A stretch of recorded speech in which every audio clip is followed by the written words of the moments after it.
सवाल जो है जो मैंने पूछा था काइंडली थोड़ा-सा उसके बारे में हमारे नाज़रीन को बताइए कि क्या वाक़ई जो है एथीज़्म फल-फूल रहा है या वैसे ही कोई ये अफ़वाहें नज़र आ रही जी, जी। हैं? बिल्कुल, इसके ये इंतहाई अहम सवाल है और मैंने इसके ऊपर काफ़ी दफ़ा गुफ्तगू भी की है।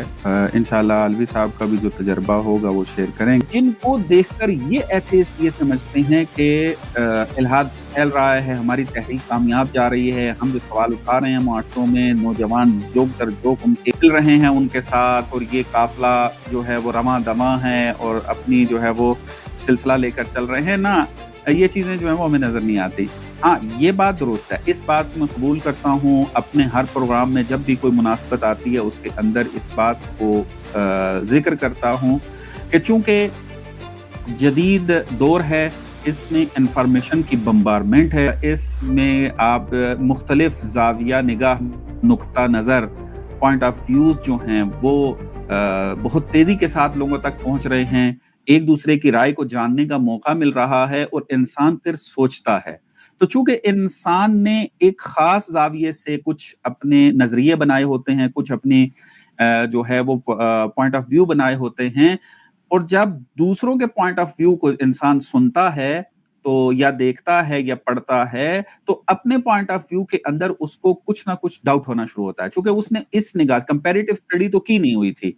तो जब कंपैरेटिव स्टडी नहीं करता तो फकत अपने ही पॉइंट ऑफ व्यू के ऊपर फोकस रहता है, तो जब दूसरे की राय का इजहार होता है, दूसरे के नजरिए का पता चलता है, दूसरे के पॉइंट ऑफ व्यू के बारे में इल्म होता है, तो वो फिर अपने पॉइंट ऑफ व्यू को उसके साथ कंपैरेटिव स्टडी करता है और फिर थोड़े कुछ सवालात उठते हैं कि अगर हम ये मान रहे थे तो फिर ये जो कह रहा है इसका आपस में कैसे हल करेंगे और इस तरह के मसाइल सवाल उठते हैं।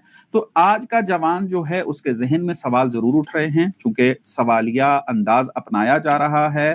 बाज़ एकेडमिक लेवल के ऊपर भी, बाज़ दूसरे अफ़राद की तरफ से जो इल्हाद को प्रमोट कर रहे हैं, तो इंसान का ज़हन तशवीश के अंदर मुब्तला होता है चूँकि वो पहली दफ़ा सुन रहा है। तो अब वो लोगों के पास जो है वो जा रहा होता है, जो ज़िम्मेदार हैं।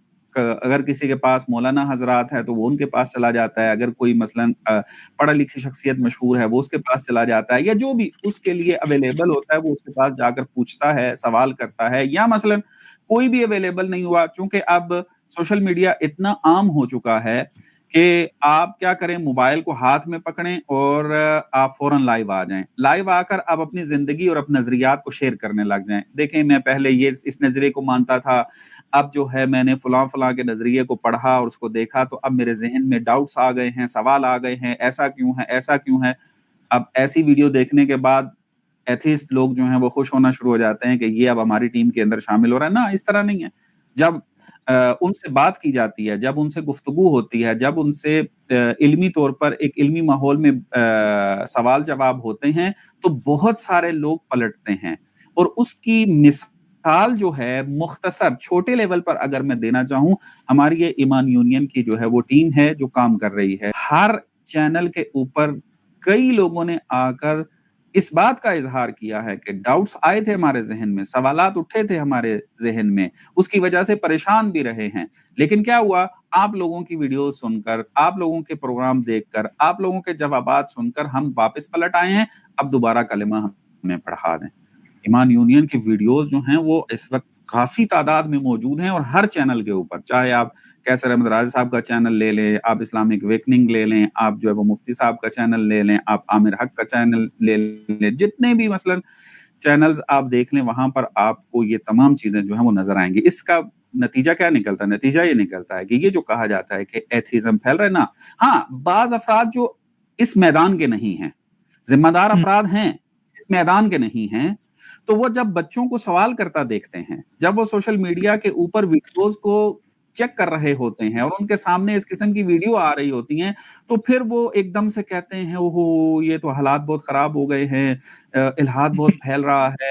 तो वो अब चूँकि ज़िम्मेदार अफ़राद हैं, सोशल मीडिया पे नाम है उनका, उनको सुना जाता है, तो अब जो बाज़ परसेंटेज थोड़ी रखने वाले अफ़राद जो आटे में नमक के बराबर हैं, वो फिर इन वीडियोज़ को लेके प्रमोट कर रहे होते हैं। देखिए जी, हमारा जो है हमारी तहरीक कामयाब हो रही है, देखिए ये ज़िम्मेदार अफ़राद भी जो है ना वो अब कहना कह शुरू रहे हैं। हो गए हैं, खतरा है, फलाना है, इसको रोको जी, फलाना। ना, اصل میں وہ ذمہ دار افراد جو ہیں اپنی ذمہ داری کا احساس کرتے ہوئے درد کا اظہار کر رہے ہیں کہ بھائی کچھ کرو، ہمارے بچوں کے سوال اٹھ رہے ہیں، ان کو جواب دو، ان کو یہ سارا کام کرو.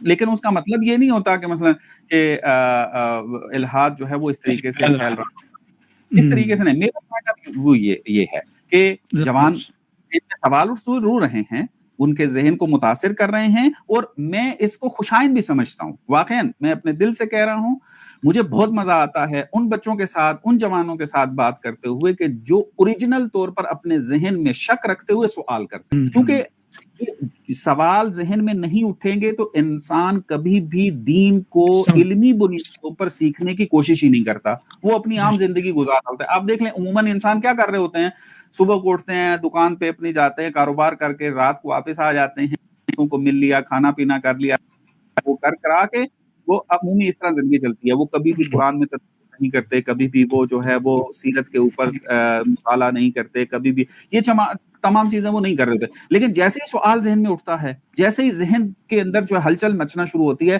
پھر وہ ادھر ادھر جو ہے وہ بھاگنا شروع ہوتا ہے. پھر کتاب ہاتھ لگے کتاب پڑھتا ہے، عالم ہاتھ لگے عالم سے پوچھتا ہے، انٹرنیٹ کے اوپر سرچ کرتا ہے کہ ویڈیو مل جائے جو میرے ان سوالوں کا جواب دے دے. میں اس کو بہت زیادہ خوشائند سمجھتا ہوں کہ آج کا دور ہمارے لیے بہت بڑی فرصت ہے، بہت بڑا میدان ہے وہ ہدف پورا کرنے کے لیے کہ جو سالہ سال سے ہم کر رہے ہیں کہ عوام جو ہے، مسلمان جو ہے وہ علمی بنیادوں کے اوپر دین کو سیکھ سکے، اپنے عقائد مضبوط کر سکے، اپنے نظریات مضبوط کر سکے. تو وہ اب یہ بہترین گولڈن ایج ہے، یعنی یہ گولڈن ایج ہے نہ ڈارک ایج ہے. مثلا بعض افراد جو یہ کہتے ہیں کہ بہت پریشانی ہے، بہت، نہ، میں تو اس کو گولڈن ایج کے ساتھ کیوں. آپ کے پاس اس وقت فرصت آ گئی ہے. اب آپ کے پاس، آپ کو جوانوں کو یہ نہیں کہنا جا کر آؤ دین سیکھو، وہ تو بھاگ رہا ہے، میرے ذہن پریشان ہے، میرے سوال ہیں، مجھے جواب دو، وہ تو بھاگ رہا ہے، بندے ڈھونڈ رہا ہے. اب آپ کی ذمہ داری بنتی ہے کہ آپ اپنے آپ کو آج کے معاشرے کے مطابق تیار کریں اور ان جوانوں کے جواب دیں. آپ دیکھیں کتنی تیزی کے ساتھ یہ مسئلہ جو ہے وہ گھٹنا شروع ہو جائے گا. جیسا کہ میں نے عرض کیا کہ جب سے اسلامک اویکننگ ایکٹیو ہے، کام کر رہی ہے، پھر بعض ایمان یونین کے جو دوسرے اراکین ہیں وہ کام کر رہے ہیں، اس میں ہمیں دیکھیں کتنا ٹھہراؤ آیا ہے. اب لوگ جو ہیں وہ آسانی کے ساتھ جو ہیں وہ دوسروں کے چیلنجوں کو قبول کر رہے ہوتے ہیں اور ان کو ایڈریس کر کے جواب خود بھی دینے کی کوشش کر رہے ہوتے ہیں. تو بہرحال یہ میرا پوائنٹ آف ویو تھا. میں نے کہا کہ یہ بار بار تذکرہ ہوتا رہے، چونکہ دوسری طرف سے بھی ویڈیوز آ رہی ہوتی ہیں جو شور کر رہے ہوتے ہیں کہ آ گیا ایتھیزم، چھا گیا ایتھیزم، فلانا ہو گیا. تو یہ جو کام کر رہے ہیں، دوسری طرف سے جو ہے وہ ایتھیسٹ والے جو پلیٹ فارم ہے وہ انہی ویڈیوز کو جو ہے وہ لے کر پروموٹ کر رہے ہوتے ہیں کہ دیکھ ہماری بات، ہماری مضبوطی. نہ، اس طرح نہیں. اگر آپ منصفانہ انداز میں تجزیہ کریں، میرا نہیں خیال ہے کہ جو بات میں کہہ رہا ہوں اس سے کوئی اختلاف کرے، مگر یہ کہ وہ حالات کو نہ جانتا ہو. میں نے جتنا کچھ دیکھا ہے تمام زبانوں میں، عرض کیا، میں نے انگلش کو دیکھا، میں نے عربی کو دیکھا، میں نے فارسی کو دیکھا.